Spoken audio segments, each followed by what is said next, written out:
Welcome to Sri சமையல். இன்னைக்கு வாதநாராயணன் கீரையை வச்சுதான் ஒரு அடையையும் தோசையும் செய்ய போறேன். வாங்க எப்படி செய்யறதுன்னு பார்க்கலாம். இப்ப இந்த வாதநாராயண இலைய கிளீன் பண்ணிட்டு வாஷ் பண்ணி எடுத்துக்கலாம். இது மூட்டு வலிக்கலாம் அவ்வளோ நல்லது. ஸ்டவ் ஆன் பண்ணி ஒரு பேன் எடுத்துக்கோங்க. ஒரு 2 ஸ்பூன் அளவுக்கு ஆயில் எடுத்துக்கலாம்.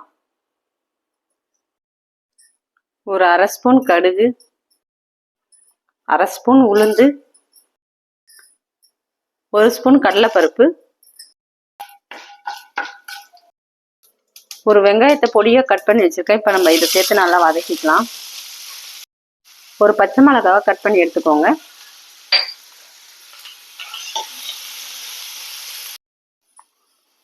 வாதநாராயண கீரையை இப்ப நல்லா வாஷ் பண்ணிட்டு எடுத்து வச்சிருக்கேன். இப்ப இதை சேர்த்து நம்ம வதக்கிக்கலாம்.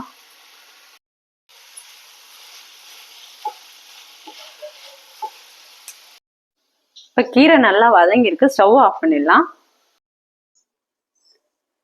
இப்ப இட்லி மாவுல நம்ம கலந்துக்கலாம்.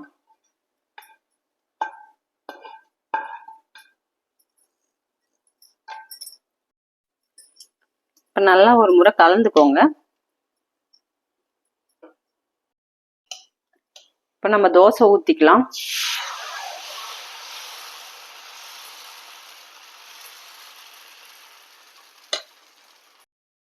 இப்போ ஒரு அரை ஸ்பூன் ஆயில் எடுத்துக்கலாம்.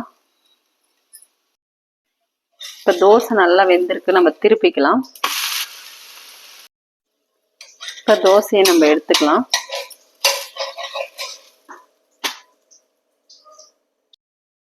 இப்ப நான் இட்லி மாவுல தோசை ஊத்தினேன். இப்ப ராகி மாவுல நான் அடை தட்டுறேன். அதே கீரையை வச்சு இப்ப சூப்பரா அடை தட்டியாச்சு. மேல ஒரு அரை ஸ்பூன் ஆயில் அப்ளை பண்ணிக்கலாம். இப்ப நம்ம அடையை திருப்பிக்கலாம்.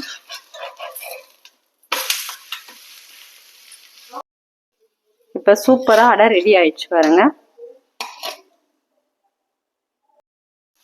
இது மாதிரி நீங்களும் உங்க வீட்டுல செஞ்சு பார்த்துட்டு எப்படி இருக்குன்னு கமெண்ட் பண்ணுங்க. இந்த வீடியோ பிடிச்சிருந்தா லைக் பண்ணுங்க, ஷேர் பண்ணுங்க, சப்ஸ்கிரைப் பண்ணுங்க.